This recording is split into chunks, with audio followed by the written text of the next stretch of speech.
Hi all. അപ്പോൾ degree level preliminary എക്സാമിന് ഇനി അധികം ദിവസമില്ല.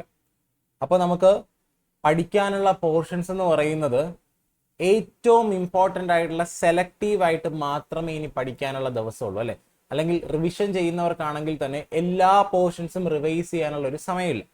അപ്പം അതുകൊണ്ട് തന്നെ എക്കണോമിക്സ് എന്ന് പറയുന്ന സബ്ജക്റ്റ് നമുക്കറിയാം 5 മാർക്കിനാണ് എക്കണോമിക്സ് എന്ന് ചോദ്യങ്ങൾ ചോദിക്കുന്നത് നമുക്കറിയാം.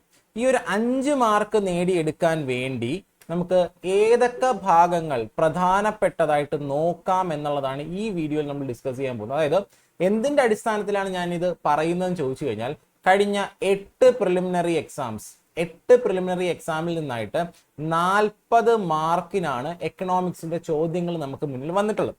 അപ്പൊ ഈ 40 മാർക്കിന്റെ ചോദ്യങ്ങൾ എവിടെ നിന്നെല്ലാം വന്നിട്ടുണ്ട്, ആ വന്നിട്ടുള്ള ഏരിയാസിനെ നമുക്ക് എങ്ങനെ ഫോക്കസ് ചെയ്ത് പഠിക്കാം എന്നുള്ളത് ഒരു ചെറിയ വീഡിയോ ആണ് നമ്മൾ ഇന്ന് ചെയ്യാൻ പോകുന്നത്.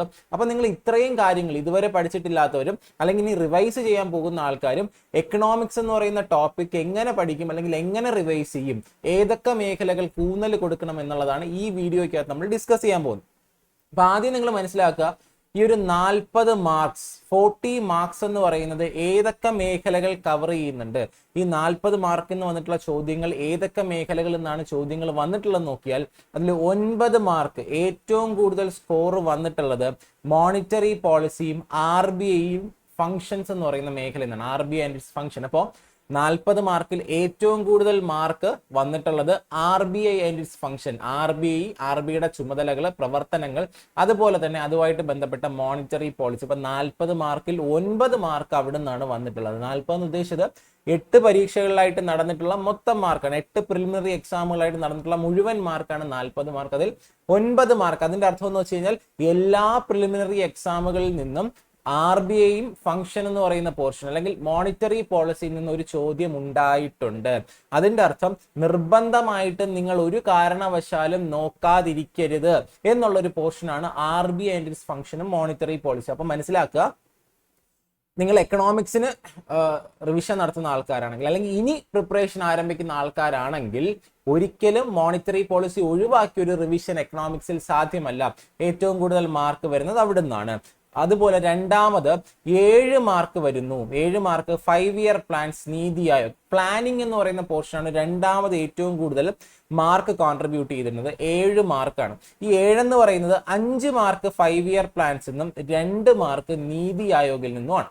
ഇപ്പൊ പഞ്ചവത്സര പദ്ധതികളിൽ നിന്ന് 5 മാർക്കും നീതി ആയോഗിൽ നിന്ന് 2 മാർക്കും. CA എന്ന് എഴുതിയിരിക്കുന്നത് കറണ്ട് അഫയേഴ്സുമായിട്ട് ബന്ധപ്പെട്ട ചോദ്യങ്ങൾ നീതി ആയോഗിൽ നിന്ന് വന്നിട്ടുണ്ട്. അപ്പൊ നിങ്ങൾ മനസ്സിലാക്കുക, മോണിറ്ററി പോളിസി നിന്ന് ഉറപ്പായിട്ടും ഒരു ചോദ്യം എല്ലാ എക്സാമിനും കാണാറുണ്ട്.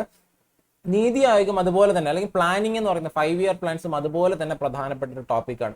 ഇനി തൊട്ട് താഴെ വരുന്നത് നാഷണൽ ഇൻകം എന്ന് പറയുന്ന പോർഷനാണ്.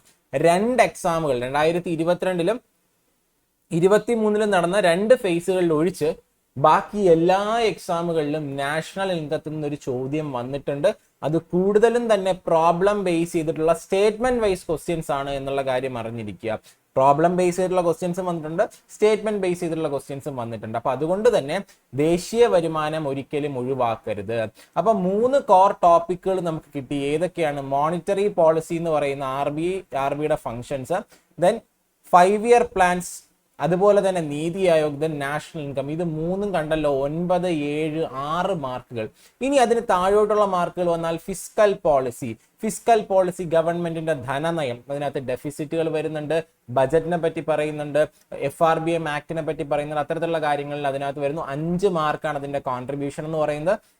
ദെൻ മറ്റൊന്ന് കറണ്ട് അഫയേഴ്സ് ബേസ് ചെയ്തിട്ടുള്ള ഒരു പോർഷനാണ് ബജറ്റ് ആൻഡ് എക്കണോമിക് സർവേ. നമ്മുടെ 2022, 2021, 2023 ബജറ്റിനെ ബേസ് ചെയ്തിട്ടുള്ള ചോദ്യങ്ങൾ PSC ചോദിച്ചിട്ടുണ്ട്. ബജറ്റിൽ നിന്നും എക്കണോമിക് സർവേ എന്നത് കറണ്ട് അഫയേഴ്സ് പോർഷനാണ്. അപ്പൊ നീതി ആയോഗിൽ നിന്ന് കറണ്ട് അഫയേഴ്സ് വന്നിട്ടുണ്ട്, ബജറ്റ് എക്കണോമിക് സർവേ നിന്ന് കറണ്ട് അഫയേഴ്സ് വന്നിട്ടുണ്ട്. അത് 4 മാർക്കാണ് ഉള്ളത്. നൊബേൽ പ്രൈസ് 3 ചോദ്യങ്ങളാണ്. അതിൽ 2 കറണ്ട് അഫയേഴ്സ്, 1 അല്ലാത്തത്. ഓക്കെ അല്ലേ? Then tax and G S T, tax G S T base ചെയ്തിട്ടുള്ള ക്വസ്റ്റ്യനും വന്നിട്ടുണ്ട്, മറ്റ് ഡയറക്ട് ടാക്സ് ഇൻഡയറക്ട് ടാക്സ് എന്ന് പറയുന്ന ചോദ്യവും വന്നിട്ടുണ്ട്. Then factors and sectors of production, ഉൽപാദന ഘടകങ്ങൾ, ഉൽപാദന മേഖലകൾ, primary sector, secondary sector, tertiary സെക്ടറിലെ ആക്ടിവിറ്റീസ് ഏതൊക്കെയാണ്, factors, land, labour, capital organisation, അതിനെപ്പറ്റി 2 ചോദ്യങ്ങളാണ് ആ മേഖലയിൽ നിന്ന് വന്നിട്ടുള്ളത്. Then consumer protection 1 mark. ഈ കൺസ്യൂമർ പ്രൊട്ടക്ഷനെ പറ്റി ഒരു കാര്യം എനിക്ക് പറയാനുള്ളതെന്ന് വെച്ചാൽ ഒരേ ഒരു തവണയാണ് PSC എക്കണോമിക്സിന്റെ ഭാഗത്ത് നിന്ന് കൺസ്യൂമർ പ്രൊട്ടക്ഷൻ ചോദിച്ചത്. നിങ്ങൾക്കറിയാം എക്കണോമിക്സിന്റെ സിലബസിനകത്ത് വരുന്നതാണ് കൺസ്യൂമർ പ്രൊട്ടക്ഷൻ. അതുപോലെ തന്നെയാണ് സിവിക്സിനകത്തും കൺസ്യൂമർ പ്രൊട്ടക്ഷൻ വരുന്നുണ്ട്. അപ്പൊ ഞാൻ പറയുന്നു, നിങ്ങൾ ഇതിനകത്ത് എക്കണോമിക്സിൽ കൺസ്യൂമർ പ്രൊട്ടക്ഷൻ പഠിക്കണ്ട, പക്ഷെ സിവിക്സിനകത്തുള്ള കൺസ്യൂമർ പ്രൊട്ടക്ഷൻ രണ്ടും ഒന്ന് തന്നെയാണ്. സിവിക്സിനകത്ത് കുറച്ചും കൂടിയുണ്ട് കൺസ്യൂമർ പ്രൊട്ടക്ഷൻ, അത് പഠിക്കണം. അപ്പൊ അത് ഒരുമിച്ച് അങ്ങ് പഠിക്കുക. കാരണം സിവിക്സിൽ നിന്നാണ്, സിവിക്സിന്റെ ഭാഗത്ത് നിന്നാണ് എന്ത് ചെയ്യുന്നത്, കൺസ്യൂമർ പ്രൊട്ടക്ഷന് കൂടുതൽ ചോദ്യങ്ങൾ വരുന്നത്. ഒരു തവണ മാത്രമേ എക്കണോമിക്സിന് ചോദ്യം വന്നിട്ടുള്ളൂ. അപ്പൊ നിങ്ങൾ കൂടുതലും ഫോക്കസ് കൊടുക്കാനുള്ളത് സിവിക്സ് പഠിക്കുമ്പോൾ കൺസ്യൂമർ പ്രൊട്ടക്ഷൻ പ്രാധാന്യം കൊടുക്കുക. അപ്പൊ 40 മാർക്ക് എങ്ങനെയാണ് വരുന്നതെന്ന് കണ്ടല്ലോ. 40 മാർക്ക് ഈ മേഖലകളുടെയാണ് കോൺട്രിബ്യൂഷൻ. അപ്പൊ നിങ്ങൾ റിവിഷൻ ചെയ്യുന്ന സമയത്ത്, പഠിക്കുന്ന സമയത്ത് ഈ മേഖലകൾ ഒരിക്കലും ഒഴിവാക്കരുത്. എക്കണോമിക്സിന് 5 മാർക്കിന്റെ ക്വസ്റ്റ്യൻ എന്ന് പറയുന്നത് ഇത്രയും പോർഷനിൽ നിന്ന് തന്നെ ആയിരിക്കും വരുന്നത്. മനസ്സിലായി? ഇത്രയും പോർഷൻ കൃത്യമായിട്ട് റിവൈസ് ചെയ്ത് കഴിഞ്ഞാൽ നിങ്ങൾക്ക് ഉറപ്പായിട്ടും 5-ൽ 4 മാർക്കെങ്കിലും, ഒരു കറണ്ട് അഫയേഴ്സ് വന്നാൽ പോലും 4 മാർക്കെങ്കിലും സ്കോർ ചെയ്യാൻ പറ്റും. ഇനി എങ്ങനെ ഈ പോർഷൻസ് നോക്കാം? നാഷണൽ ഇൻകം എന്ന് പറയുന്ന പോർഷൻ പഠിക്കുമ്പോൾ, ദേശീയ വരുമാനം എന്ന് പറയുന്ന പോർഷൻ പഠിക്കുന്ന സമയത്ത് ദേശീയ വരുമാനം, GDP, NDP, GNP, NNP തുടങ്ങിയ കാര്യങ്ങളുടെ എസ്റ്റിമേഷൻ, കമ്പ്യൂട്ടേഷനെ പറ്റിയുള്ള ഒരു ധാരണ ഉണ്ടാകണം. അതിനകത്ത് GDP-യിൽ നിന്ന് GNP-യിലോട്ട് എങ്ങനെ പോകുന്നു, GNP-യിൽ നിന്ന് NNP-യിലോട്ട് എങ്ങനെ പോകുന്നു, അതുപോലെ തന്നെ GDP-യിൽ നിന്ന് NDP-യിലോട്ട് എങ്ങനെ പോകുന്നു എന്നുള്ള ഫോർമുലാസ് നമ്മൾ പഠിക്കാറില്ല. അത് നിങ്ങൾ ജസ്റ്റ് ഒന്ന് അറിഞ്ഞിരിക്കുക. അതുപോലെ ഏറ്റവും കൂടുതൽ ചോദ്യങ്ങൾ ഇങ്ങനെ ഒരു ഫോർമുല ബേസ്, ഒരു പ്രോബ്ലം ബേസ് ചെയ്ത് ചോദിച്ചുള്ളത് FC-യിൽ നിന്നും MP-യിൽ നിന്നുമാണ്. അതായത് ഫാക്ടർ കോസ്റ്റും മാർക്കറ്റ് പ്രൈസും. അത് രണ്ടും ഒന്ന് അറിഞ്ഞിരിക്കാം. ഫാക്ടർ കോസ്റ്റിൽ നിന്ന് എങ്ങനെ മാർക്കറ്റ് പ്രൈസിലോട്ട് പോകാം, GDP FC-യിൽ നിന്ന് എങ്ങനെ GDP MP-യിലോട്ട് പോകാം എന്നുള്ള ഭാഗം ഒന്ന് വൃത്തിക്ക് നോക്കുന്നത് നന്നായിരിക്കും. കാരണം പ്രോബ്ലം വരുമ്പോൾ അതിൽ നിന്നാണ് കൂടുതൽ വരുന്നത് നമ്മൾ കണ്ടിട്ടുള്ളത്. അതുപോലെ തന്നെ എന്ത് ചെയ്യുക, ഈ പറയുന്ന പോലെ GDP, NDP, ഈ പറയുന്ന ഇതിന്റെ എല്ലാ എസ്റ്റിമേഷനും നോക്കിയിരിക്കുക. പിന്നെ ചോദ്യം വന്നിട്ടുള്ളത് പേഴ്സണൽ ഇൻകവും പേഴ്സണൽ ഡിസ്പോസിബിൾ ഇൻകവും. അതിന്റെ ഫോർമുല NCERT-ക്കകത്ത് കൃത്യമായിട്ട് കൊടുക്കുന്നുണ്ട്. എന്താണ് പേഴ്സണൽ ഇൻകം, എന്താണ് പേഴ്സണൽ ഡിസ്പോസിബിൾ ഇൻകം. നമ്മുടെ NCERT ടെക്സ്റ്റ് ബുക്കിൽ ഡിസ്കസ് ചെയ്യുമ്പോൾ അതിനകത്ത് ഈ കാര്യങ്ങൾ നമ്മൾ കവർ ചെയ്ത് പോകുന്നുണ്ട്. അതുപോലെ GDP, NDP, GNP, NNP-യുടെ എസ്റ്റിമേഷൻ എല്ലാം തന്നെ നമ്മുടെ വീഡിയോസിനകത്ത് പറയുന്നുണ്ട്. അപ്പൊ നിങ്ങൾ അത് ഒന്ന് നോക്കുക, പേഴ്സണൽ ഇൻകവും പേഴ്സണൽ ഡിസ്പോസിബിൾ ഇൻകവും. മറ്റൊന്ന് factors and sectors of production. അതിനകത്ത് നമുക്കറിയാം ലാൻഡ്, ലേബർ, ക്യാപിറ്റൽ എന്നൊക്കെ പറഞ്ഞൊരു ചോദ്യം വന്നിട്ടുണ്ട്, കണ്ടായിരുന്നോ? അതുപോലെ സെക്ടേഴ്സ്, കൺസ്ട്രക്ഷൻ ഏതിനകത്ത് ഉൾപ്പെടുന്നു, വാട്ടർ സപ്ലൈ ഏതിനകത്ത് ഉൾപ്പെടുന്നു എന്നുള്ള രീതിയിലാണ് ഇവിടുന്ന് ചോദ്യം വരുന്നത്. പ്രൈമറി സെക്ടറിനകത്ത് വരുന്ന ആക്ടിവിറ്റീസ് ഏതാണ്, സെക്കൻഡറി സെക്ടറിനകത്ത് വരുന്ന ആക്ടിവിറ്റീസ് ഏതാണ്, അത് കൃത്യമായിട്ടും SCERT-ക്കകത്ത് നമ്മൾ പഠിച്ച സമയത്ത് ഡിസ്കസ് ചെയ്തു. അപ്പൊ അത് കണ്ടിട്ടില്ലാത്തവര് SCERT-യുടെ ചാപ്റ്റർ എടുത്ത് നോക്കുക, അതിനകത്ത് നമ്മൾ ഡിസ്കസ് ചെയ്യുന്നുണ്ട്. ഫാക്ടേഴ്സും അതിനകത്ത് പറയുന്നുണ്ട്, ലാൻഡ്, ലേബർ, ക്യാപിറ്റൽ. അതിൽ നമ്മൾ ചോദിക്കുന്ന ഏതാണ് ആക്റ്റീവ്, ഏതാണ് പാസീവ് എന്നൊക്കെയാണ് ചോദിക്കുന്നത്. അപ്പൊ അത് നോക്കുക. ദെൻ ഇത് കഴിഞ്ഞിട്ട് ഇതിൽ നിന്ന് വരാവുന്ന ഒരു കറണ്ട് അഫയേഴ്സ് പോർഷൻ എന്ന് പറയുന്നത് ബജറ്റും എക്കണോമിക്സ് ആയിട്ട് ബന്ധപ്പെട്ട് കിടക്കുന്നതാണ്. ഗ്രോത്ത് റേറ്റ്, GDP ഗ്രോത്ത് റേറ്റിനെ പറ്റി ഒരു ചോദ്യം ചോദിക്കാം.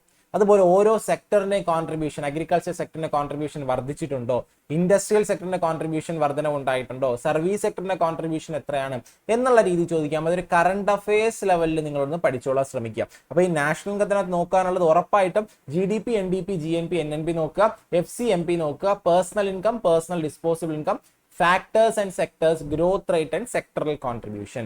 ഇനി അടുത്ത് പ്ലാനിങ്ങിന്റെ ഭാഗത്ത് നോക്കുമ്പോൾ പ്ലാനിങ്ങിന് ഫോക്കസ് ഏരിയ ആയിട്ട് നമുക്ക് പറയാവുന്നത് 5 ഇയർ പ്ലാൻസ് നോക്കുക. അതിൽ എല്ലാം നോക്കിയിട്ടുള്ളവരാണെങ്കിൽ കുഴപ്പമില്ല. നിങ്ങൾക്ക് സമയമില്ലാത്തവരാണെങ്കിൽ 1ാമത്തെ പഞ്ചവത്സര പദ്ധതി, 2ാമത്തെ പഞ്ചവത്സര പദ്ധതി, 5ാമത്തെ പഞ്ചവത്സര പദ്ധതി, 9, 10, 11, 12 ഇത്രയും പഞ്ചവത്സര പദ്ധതികളൊന്ന് നോക്കാൻ ശ്രമിക്കുക. കാരണം PSC ഏറ്റവും കൂടുതൽ തവണ PSC-യുടെ ഈ ഒരു പ്രിലിംസിന്റെ കാര്യം മാത്രമല്ല, എല്ലാ വർഷങ്ങളിലും നോക്കിക്കഴിഞ്ഞാൽ PSC ഏറ്റവും കൂടുതൽ തവണ ആവർത്തിച്ച് ചോദിച്ചിട്ടുള്ള പഞ്ചവത്സര പദ്ധതികൾ ഈ പറയുന്ന പഞ്ചവത്സര പദ്ധതികളാണ്. അപ്പൊ അതിൽ ഒന്ന് കൂടുതൽ ശ്രദ്ധ കൊടുക്കുക. പിന്നെ ഈ പഞ്ചവത്സര പദ്ധതി ഇതിന്റെ എല്ലാത്തിന്റെ ലക്ഷ്യങ്ങളൊന്ന് അറിഞ്ഞിരിക്കുക. 1 കാർഷികം, 2 വ്യാവസായികം, 5 ദാരിദ്ര്യ നിർമ്മാർജ്ജനം എന്നൊക്കെ നമ്മൾ പഠിക്കാറില്ല 10ാമത്തിന്. അതിനുശേഷം അപ്പൊ ഈ ലക്ഷ്യങ്ങളൊന്ന് അറിഞ്ഞിരിക്കുക. പൊതുവായിട്ടുള്ള 4 ലക്ഷ്യങ്ങളുണ്ടല്ലോ പഞ്ചവത്സര പദ്ധതിക്ക്. Growth, modernisation, self Reliance, equity. അത് നമ്മൾ ഓൾറെഡി SCERT വീഡിയോ ചെയ്തപ്പോൾ നമ്മൾ കവർ ചെയ്തു. അപ്പൊ അത് കണ്ടിട്ടില്ലാത്തവരൊന്ന് കാണുക. അതിനുശേഷം ഗ്രോത്ത് റേറ്റ് PSC ഇപ്പൊ 2-3 തവണ, അതായത് ഈ പറയുന്ന ഡിഗ്രി ലെവലിൽ ഒരു തവണയും മുന്നേ നടന്നിട്ടുള്ള എക്സാമുകളിൽ 2 തവണയും ചോദിച്ചിട്ടുള്ളതാണ് ഗ്രോത്ത് റേറ്റ്, വളർച്ചാ നിരക്ക്. ഓരോ 5 ഇയർ പ്ലാൻസിന്റെയും ഗ്രോത്ത് റേറ്റ്. പക്ഷെ എല്ലാം നമുക്ക് കാണാതെ പഠിക്കാൻ പറ്റത്തില്ല. അതുകൊണ്ട് 1ാം പഞ്ചവത്സര പദ്ധതിയുടെയും 3ാം പഞ്ചവത്സര പദ്ധതിയുടെയും 10ന്റെയും 11ന്റെയും എന്തുകൊണ്ട് ഞാനിത് പറയുന്നു? ഒന്ന്, ആദ്യത്തെ പഞ്ചവത്സര പദ്ധതി. 3 എന്ന് പറയുന്നത് ഏറ്റവും കുറവ് വളർച്ച നേടിയ പഞ്ചവത്സര പദ്ധതി. 10 എന്ന് പറയുന്നത് കേരള വികസന മാതൃക. 11 എന്ന് പറയുന്നത് ഏറ്റവും ഉയർന്ന നേടി. അതുകൊണ്ട് ഇത് 4ഉം തന്നെ ഒന്ന് അറിഞ്ഞിരിക്കണം, ഇതിന്റെ 4ന്റെയും ഗ്രോത്ത് റേറ്റ്. മറ്റൊന്ന് മോഡൽ. നമുക്കറിയാം 1ാം പഞ്ചവത്സര പദ്ധതിയെ ഹാരോഡ് ഡോമർ മോഡൽ എന്നറിയുന്നു. 2ാം പഞ്ചവത്സര പദ്ധതിയിലെ മഹലനോബിസ് മോഡൽ എന്നറിയുന്നു. 3ാമത്തെ പഞ്ചവത്സര പദ്ധതി ഗാഡ്ഗിൽ യോജന എന്നറിയുന്നു. അപ്പൊ അതുകൊണ്ട് ഈ ഇരട്ട പേരുകൾ നമ്മൾ പറയാറില്ലേ, പഞ്ചവത്സര പദ്ധതിയുടെ ഇരട്ട പേരുകൾ ഒന്ന് അറിഞ്ഞിരിക്കുക. കാരണം അതിൽ നിന്നും ചോദ്യങ്ങൾ ഉണ്ടായിട്ടുണ്ട്, ഈ പ്രിലിംസിനും ചോദ്യങ്ങൾ ഉണ്ടായിട്ടുണ്ട്. ദെൻ പ്ലാനിംഗ് കമ്മീഷനെ പറ്റി അറിയുക, നീതി ആയോഗിനെ പറ്റി പഠിക്കുക. പ്ലാനിംഗ് കമ്മീഷനും നീതി ആയോഗം തമ്മിലുള്ള ഒരു വ്യത്യാസം പഠിക്കാൻ പറ്റുമെങ്കിൽ അത് ഏറ്റവും നല്ലതാണ്. മെയിൻസിന് ചോദിച്ചിട്ടുണ്ട്, പ്രിലിംസിന് പക്ഷെ അങ്ങനെ ചോദിച്ചിട്ടില്ല, പക്ഷെ ചോദിക്കാൻ സാധ്യതയുണ്ട്. അപ്പൊ പ്ലാനിംഗ് കമ്മീഷനും നീതി ആയോഗം പഠിക്കുക. പിന്നെ നീതി ആയോഗിനെ പറ്റി പഠിക്കുമ്പോൾ കൂടുതലും കറണ്ട് അഫയേഴ്സ് ഉൾപ്പെടുത്താൻ ശ്രമിക്കുക. നീതി ആയോഗിന്റെ multi dimensional poverty index, SDG index, അത്തരത്തിലുള്ള കാര്യങ്ങളുണ്ടല്ലോ നീതി ആയോഗമായിട്ട് ബന്ധപ്പെട്ട്. ആ കാര്യങ്ങൾ പഠിക്കാൻ ഏറ്റവും നല്ല മാർഗം എന്ന് പറയുന്നത് അവരുടെ വെബ്സൈറ്റ് സന്ദർശിക്കുക. നീതി ആയോഗിന്റെ ഒബ്ജക്റ്റീവ്സ് എല്ലാം കൃത്യമായിട്ട് വെബ്സൈറ്റിൽ നിന്നാണ് ചോദിച്ചിട്ടുള്ളത്. നിങ്ങൾക്ക് കണ്ടു കഴിഞ്ഞാൽ മനസ്സിലാവും. അപ്പൊ നീതി ആയോഗിനെ പറ്റി പഠിക്കാൻ ഏറ്റവും നല്ല മാർഗം വെബ്സൈറ്റ് സന്ദർശിക്കുക എന്നുള്ളതാണ്. ഇനി അടുത്തത് മോണിറ്ററി പോളിസി, RBI ഫംഗ്ഷൻസ് നോക്കാൻ വേണ്ടി RBIയും RBIയുടെ ഫംഗ്ഷൻസും അറിയണമെങ്കിൽ അവരുടെ വെബ്സൈറ്റിൽ പോയാൽ മതി. അവരുടെ വെബ്സൈറ്റിൽ അവരുടെ ഫംഗ്ഷൻസ് കൊടുത്തിട്ടുണ്ട്. റിസർവ് ബാങ്ക് ഓഫ് ഇന്ത്യയുടെ ഫംഗ്ഷൻസ് പഠിക്കാൻ വേണ്ടി നമുക്ക് വേറൊരു വെബ്സൈറ്റിലും പോകേണ്ട, RBIയുടെ വെബ്സൈറ്റിൽ പോയാൽ നമുക്ക് അവരുടെ ഫംഗ്ഷൻസ് കിട്ടും. കാരണം അതിൽ നിന്ന് കോപ്പി ചെയ്തിട്ടാണ് എന്ത് ചെയ്തത്, ഈ പറയുന്ന പോലെ കോപ്പി പേസ്റ്റ് ചെയ്തിട്ടാണ് ക്വസ്റ്റ്യൻസ് ഉണ്ടാക്കിയിരിക്കുന്നത് നമ്മുടെ കേരള PSC. അപ്പൊ അതുകൊണ്ട് അത് നോക്കുക. ദെൻ മോണിറ്ററി പോളിസി ടൂളുകൾ, അത് നമ്മുടെ NCERT ചാപ്റ്റർ ഡിസ്കസ് ചെയ്യുമ്പോൾ നമ്മളെ യൂട്യൂബ് ചാനലിൽ തന്നെ ഒരു വീഡിയോ അപ്ലോഡ് ചെയ്യുന്നുണ്ട്. എന്തൊക്കെയാണ് മോണിറ്ററി പോളിസി ടൂൾ? നമുക്കറിയാം bank rate, repo, reverse repo, open market operation, അങ്ങനെ ഒരുപാട് കാര്യങ്ങൾ ഉണ്ടെങ്കിൽ പോലും PSC ഏറ്റവും കൂടുതൽ ചോദിച്ചിട്ടുള്ളത് bank rate, repo, reverse repo, open market operation. ഇതാണ് ഞാൻ പറഞ്ഞതുപോലെ തന്നെ ഏറ്റവും കൂടുതൽ മാർക്ക് സ്കോറിംഗ് എന്ന് പറയുന്നത് ഈ ഒരു മേഖലയാണ്. കണ്ടല്ലോ, monetary policy, RBI function 9 mark വരുന്നുണ്ട്. അതുകൊണ്ട് ഇത് ഒരിക്കലും നിങ്ങൾ ഒഴിവാക്കരുത്, ഒരിക്കലും ഒഴിവാക്കരുത്. ഇതെല്ലാം തന്നെ നമ്മൾ ഇതുവരെ പറഞ്ഞ കാര്യങ്ങൾ പഠിക്കാൻ നിങ്ങൾക്ക് ഒരുപാട് സമയം ആവശ്യമുണ്ടോ? ഇല്ല. 2-3 ദിവസങ്ങൾ കൊണ്ട് തീർക്കാൻ പറ്റുന്ന ഒരു കാര്യമാണ് എക്കണോമിക്സിന്റെ ഇത്രയും പോർഷൻസ് എന്ന് പറയുന്നത്. ഇപ്പൊ എന്തിന്റെ ബേസിലാണ് ഞാൻ ഈ പോർഷൻസ് ഇട്ടെന്ന് ചോദിച്ചു കഴിഞ്ഞാൽ മുൻ വർഷത്തെ 8 ക്വസ്റ്റ്യൻ പേപ്പറിന്റെ ബേസിലാണ്. അപ്പോൾ എനിക്ക് മനസ്സിലായത് ഈ പറയുന്ന ബാങ്ക് റേറ്റ് എന്നും repo, reverse repo, open market operation എന്നാണ് ഏറ്റവും കൂടുതൽ ചോദ്യങ്ങൾ വന്നിട്ടുള്ളത്. അതെങ്ങനെയാണ്? അതൊരു ആപ്ലിക്കേഷൻ ലെവലാണ്, അല്ലെങ്കിൽ കോൺസെപ്റ്റ് മനസ്സിലാക്കാനുള്ള ചോദ്യമാണ്. അപ്പൊ കോൺസെപ്റ്റ് ഇവിടെ പഠിക്കണം. എന്താണ് റിപ്പോ, എന്താണ് ബാങ്ക് റേറ്റ്, എന്താണ് റിവേഴ്സ് റിപ്പോ, എന്താണ് ഓപ്പൺ മാർക്കറ്റ്, നമ്മുടെ രാജ്യത്ത് പണപ്പെരുപ്പം കൂടുമ്പോൾ എന്ത് സംഭവിക്കും, അല്ലെങ്കിൽ എന്ത് ചെയ്യണം, പണച്ചുരുക്കം ഉണ്ടാകുമ്പോൾ എന്ത് ചെയ്യണം, മണി സപ്ലൈ കൊണ്ടുവരാൻ എന്ത് ചെയ്യണം, അങ്ങനത്തെ കുറച്ച് ടേംസ് ഉണ്ട്. ലിക്വിഡിറ്റി, മണി സപ്ലൈ, അത്തരത്തിലുള്ള കാര്യങ്ങളൊക്കെ ഉണ്ടല്ലോ. ആ പോർഷൻസ് നിങ്ങൾ എന്ത് ചെയ്യണം, അതിനകത്തൊന്ന് കവർ ചെയ്യാൻ വേണ്ടി മാക്സിമം ഒന്ന് ശ്രമിക്കണം. ഇനി ഫിസ്ക്കൽ പോളിസി. ഫിസ്ക്കൽ പോളിസി എന്ന് പറയുന്ന ധനനയം, ഇത് ഗവൺമെന്റിന്റെ പോളിസിയാണ്. ഫിസ്ക്കൽ പോളിസി എന്നറിയാലോ, ഗവൺമെന്റ് ഓഫ് ഇന്ത്യയുടെ. അതിനകത്ത് FRBM ആക്ട് ഉണ്ട്. അതിൽ നിന്ന് ചോദ്യം ഒരു തവണ ചോദിച്ചിട്ടുള്ളൂ. പക്ഷേ അതൊന്നും മനസ്സിലാക്കാതെ NCERTക്ക് അത് കൃത്യമായിട്ട് FRBM ആക്ട് പറയുന്നുണ്ട്. നമ്മൾ അതിനെപ്പറ്റി ഒരു വീഡിയോ ചെയ്യുന്നതായിരിക്കും. അപ്പൊ FRBM ആക്ടിനെ പറ്റി ധാരണ വേണം.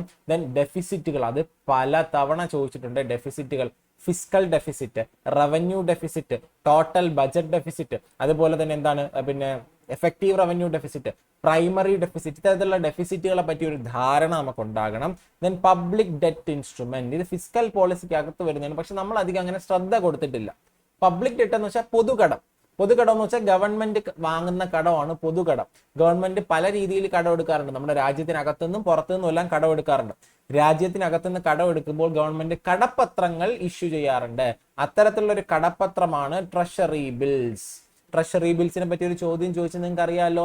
അതിനെപ്പറ്റി നമ്മൾ എന്ത് ചെയ്യും, ഡിസ്കസ് ചെയ്യും യൂട്യൂബില്. നിങ്ങൾ ഇതെല്ലാം മാക്സിമം വായിക്കാൻ പറ്റുന്നതാണെങ്കിൽ നിങ്ങൾ എന്ത് ചെയ്തോ, ഓൾറെഡി പിന്നെ മീൻസ് വായിച്ചിട്ടുള്ളവരാണെങ്കിൽ ഒന്ന് റിവിഷൻ ചെയ്യുക. ഇത് റിവിഷൻ ചെയ്യാനുള്ള കീ പോയിന്റ്സിനെ പറ്റിയാണ് പറയുന്നത്. ഇതിനടുത്ത് ബജറ്റ് പഠിക്കുന്ന സമയത്ത്, ബജറ്റ് ആണ് കറണ്ട് അഫയേഴ്സിൽ നിന്ന് കൂടുതലായിട്ട് വരുന്നത്. അതിനകത്ത് ഗ്രോത്ത് റേറ്റിനെ പറ്റി പഠിക്കണം. നമ്മുടെ രാജ്യത്തിന്റെ അവസാനത്തെ 3 വർഷത്തെ ഗ്രോത്ത് റേറ്റ്, സ്കീമുകളും പോളിസിയും. കാരണം ഗതിശക്തി അത്തരത്തിലുള്ള സ്കീമിനെ പറ്റി ചോദിച്ചു ഓർക്കുന്നുണ്ടല്ലോ. ഗതിശക്തി, PM ഗതിശക്തി എന്ന് പറയുന്ന ഒരു മൾട്ടി മോഡൽ കണക്ടിവിറ്റി, ഒരു അടിസ്ഥാന സൗകര്യ പദ്ധതിയാണ്. അത് ബജറ്റിനകത്തുനിന്ന് ചോദിച്ചിട്ടുള്ളതാണ്, മനസ്സിലായോ? അപ്പൊ അത്തരത്തിലുള്ള സ്കീമുകൾ, കാരണം നമ്മുടെ യൂട്യൂബ് ചാനലിൽ തന്നെ ബജറ്റിനെ പറ്റി കഴിഞ്ഞ 3 വർഷത്തെ ബജറ്റിന്റെ പ്രധാനപ്പെട്ട സ്കീമുകളും ഈ വർഷത്തെ ബജറ്റിന്റെ പ്രധാനപ്പെട്ട സ്കീമുകളും ഓൾറെഡി 2 വീഡിയോസ് ആയിട്ട് ചെയ്തിട്ടുണ്ട്. ആ വീഡിയോസ് കണ്ടിട്ടില്ലാത്തവരൊന്ന് കണ്ടു നോക്കുക.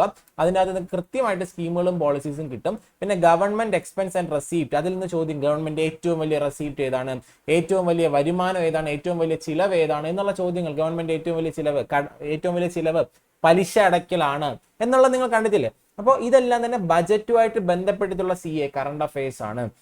അപ്പൊ അതുകൊണ്ട് തന്നെ അതൊന്ന് വ്യക്തമായിട്ട് കൃത്യമായിട്ട് പഠിക്കാൻ വേണ്ടി ഒന്ന് ശ്രദ്ധിക്കുക. പിന്നെ ടാക്സിന്റെ ഭാഗത്ത് നോക്കുമ്പോൾ ഡയറക്ട് ടാക്സിനെ പറ്റി, ഇൻഡയറക്ട് ടാക്സിനെ പറ്റി ചോദ്യം വന്നിട്ടുണ്ട്. എന്താണ് ഡയറക്ട് ടാക്സ്, എന്താണ് ഇൻഡയറക്ട് ടാക്സ് എന്നുള്ള കോൺസെപ്റ്റ് മനസ്സിലാക്കുക. GSTക്ക് ഒന്ന് പ്രാധാന്യം കൊടുക്കുക. GST ആയിട്ട് ബന്ധപ്പെട്ട് എന്തെങ്കിലും കറണ്ട് അഫയേഴ്സ് ഉണ്ടെങ്കിൽ അത് നിങ്ങളൊന്ന് ശ്രദ്ധ കൊടുക്കുക. പിന്നെ നൊബേൽ പ്രൈസിൽ നിന്ന് 3 ചോദ്യങ്ങൾ ഉണ്ടായിട്ടുണ്ട്. 8 എക്സാമുകളിൽ 3 ചോദ്യങ്ങൾ, 2 കറണ്ട് അഫയേഴ്സ് ആണ്. നൊബേൽ പ്രൈസ് പഠിക്കുമ്പോൾ എക്കണോമിക്സിന് ആർക്ക് നൊബേൽ കിട്ടി എന്നത് മാത്രം പഠിച്ച് ചുരുക്കരുത്. പകരം അവരുടെ കോൺട്രിബ്യൂഷൻ എന്താണ്, അത് നമുക്കൊരു വീഡിയോ ചെയ്യാം. നൊബേൽ പ്രൈസുമായിട്ട് ബന്ധപ്പെട്ട ഒരു വീഡിയോ, സമഗ്രമായിട്ടുള്ള വീഡിയോ ഉടനെ തന്നെ യൂട്യൂബിൽ അപ്ലോഡ് ചെയ്യാം. നമുക്ക് ഞാൻ ഈ പറയുന്ന വീഡിയോസ് എല്ലാം തന്നെ നിങ്ങൾക്ക് എക്സാമിന് ഒരാഴ്ച മുന്നെങ്കിൽ ഇതെല്ലാം തന്നെ അപ്ലോഡ് ചെയ്ത് തീർക്കുന്നതായിരിക്കും. ഓക്കെ അല്ലേ? അപ്പോൾ പിന്നെ എന്താണ്, ഒരാഴ്ച 2 ആഴ്ച മുന്നേ എല്ലാം തന്നെ അപ്ലോഡ് ചെയ്യും. നിങ്ങൾക്ക് പഠിക്കാൻ വേണ്ടിയിട്ട് റിവൈസ് ചെയ്യാൻ ആവശ്യമുള്ള എല്ലാ കാര്യങ്ങളും യൂട്യൂബ് ചാനലിൽ അപ്ലോഡ് ചെയ്യുന്നതായിരിക്കും. നൊബേൽ പ്രൈസ് പഠിക്കുമ്പോൾ കറണ്ട് അഫയേഴ്സ് മുൻവർഷങ്ങളിൽ അമർത്യ സെന്നിന് കിട്ടിയ നൊബേലിനെ പറ്റി ചോദിച്ചിട്ടുണ്ട്. അതുപോലെ തന്നെ 2022 2021 കിട്ടിയ നൊബേലിനെ പറ്റിയും ചോദിച്ചിട്ടുണ്ട്. അപ്പൊ അതുകൊണ്ട് നൊബേലും ഒരിക്കലും ഒഴിവാക്കാൻ പാടില്ലാത്ത മേഖലയാണ്. അപ്പൊ ഇത്രയും കാര്യങ്ങൾ, ഇത്രയും പഠിക്കാൻ എത്ര സമയമാണ് ആവശ്യം? നിങ്ങൾ തന്നെ പറഞ്ഞേ, മാക്സിമം നിങ്ങൾ ഈ എക്കണോമിക്സിന് വേണ്ടി മാറ്റി വെച്ച് കഴിഞ്ഞാൽ, ഞാൻ പറയുന്നത് എക്കണോമിക്സിന് വേണ്ടി മാറ്റി വെച്ച് കഴിഞ്ഞാൽ 3-4 ദിവസം കൊണ്ട് തീർക്കാം അല്ലേ? പക്ഷെ ഞാൻ പറയുന്നത് അങ്ങനെയല്ല. നിങ്ങൾ പഠിക്കുന്ന ഒരു ദിവസം കുറച്ചായിട്ട് ഒരു സബ്ജക്റ്റ് മാത്രമല്ല പഠിക്കുന്നത്. പക്ഷെ ഞാൻ പറയുന്നത് മുഴുവനായിട്ട് മാറ്റി വെച്ചാൽ 4 ദിവസം കൊണ്ട് പഠിച്ച് തീർക്കാൻ പറ്റുന്ന പോർഷൻസ് മാത്രമേ ഇതിനകത്തുള്ളൂ. 5 മാർക്കിന് വളരെ കുറഞ്ഞ, വളരെ ചെറിയ സിലബസ് ആണ് എക്കണോമിക്സ് ഉള്ളത്. അതാണ് ഏറ്റവും വലിയ ഹൈലൈറ്റ്. വളരെ ചെറിയ സിലബസ് ആണുള്ളത്. 5 മാർക്ക്, ഓരോ മാർക്കും റാങ്ക് അല്ലെങ്കിൽ നമ്മൾ പ്രിലിംസ് അല്ലേ, ഓരോ മാർക്കും ചിലപ്പോൾ 1 മാർക്കിനായിരിക്കും പ്രിലിംസ് എന്ത് ചെയ്യുന്ന കട്ട് ഓഫ് കടക്കാൻ നമുക്ക് പറ്റാതാകുന്നു. 1 മാർക്ക് നിങ്ങളെ രക്ഷപ്പെടുത്താൻ എക്കണോമിക്സിന് കഴിഞ്ഞെന്നിരിക്കും. മനസ്സിലായല്ലോ? അപ്പൊ ഇതിന്റെ പ്രത്യേകത പലതും എന്താണ്? ഈ ഒരു 5 മാർക്ക് എന്ന് പറയുന്നത് ഈസി ആയിട്ട് നമുക്ക് സ്കോർ ചെയ്യാൻ പറ്റും. കാരണം 40 മാർക്കാണ് കഴിഞ്ഞ 8 വർഷങ്ങളിൽ 8 ചോദ്യ പേപ്പറിൽ നമുക്ക് കിട്ടിയിട്ടുള്ളത്. ആ 8 ചോദ്യ പേപ്പറിൽ നോക്കുമ്പോൾ കൃത്യമായിട്ട് നിങ്ങൾക്ക് ഏതൊക്കെ മേഖലയിൽ നിന്ന് കൊടുത്തിട്ടുണ്ട്. അപ്പൊ ഈ മേഖലകൾ മാത്രമെങ്കിലും ഫോക്കസ് ചെയ്യുക, റിവൈസ് ചെയ്തുകൊണ്ട് പോകുക. ഓക്കെ അല്ലേ? അതിൽ ബജറ്റിന്റെ വീഡിയോസ് ഓൾറെഡി അപ്ലോഡ് ചെയ്തിട്ടുണ്ട്. ബാക്കിയുള്ള വീഡിയോസ് കുറെ അപ്ലോഡ് ചെയ്തതിന് ബാക്കിയുള്ളത് ഉടനെ തന്നെ യൂട്യൂബ് ചാനൽ അപ്ലോഡ് ചെയ്യുന്നതായിരിക്കും. SCRT NCRT ഉറപ്പായിട്ടും വായിക്കാതിരിക്കരുത്. ഓക്കെ അല്ലേ? അപ്പോ നിങ്ങൾക്ക് ഏത് പോർഷനിൽ നിന്നാണ് വന്നതെന്ന് മനസ്സിലായെന്ന് വിശ്വസിക്കുന്നു. ഇത് നിങ്ങൾക്ക് ഉപകാരപ്രദമായിട്ടുണ്ടെങ്കിൽ, നിങ്ങൾ ആവശ്യപ്പെടുന്നുണ്ടെങ്കിൽ മറ്റ് സബ്ജക്റ്റുകൾക്ക് എന്ത് ചെയ്യാം, നമുക്ക് ഇതുപോലെ ഏതൊക്കെ മേഖലകളിൽ നിന്നാണ് ഏതൊക്കെ പോർഷൻ വന്നിട്ടുണ്ട്, അതിനെപ്പറ്റി ഒരു ഇത്തരത്തിലുള്ള ഏതൊക്കെ ഫോക്കസ് ഏരിയ എന്നുള്ളത് വേണമെങ്കിൽ നിങ്ങൾ ആവശ്യപ്പെടുകയാണെങ്കിൽ ഒരു വീഡിയോ ചെയ്യാം. ഓക്കെ അല്ലേ? അപ്പോൾ ഇന്ന് ഇത്രയേ നമുക്കുള്ളൂ. അപ്പൊ എല്ലാവരും പഠനം മുന്നോട്ട് കൊണ്ടുപോവുക. വീഡിയോ ഉണ്ട് എല്ലാവർക്കും. Thank you.